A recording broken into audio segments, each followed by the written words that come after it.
シャワーの温度が上がらない。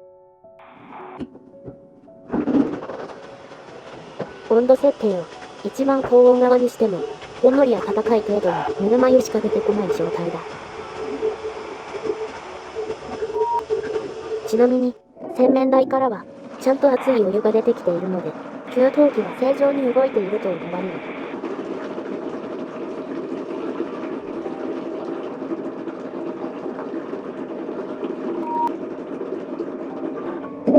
いろいろ調べてみたところ、温度調節のハンドル奥にある部品を交換できれば治る可能性があるみたいだ。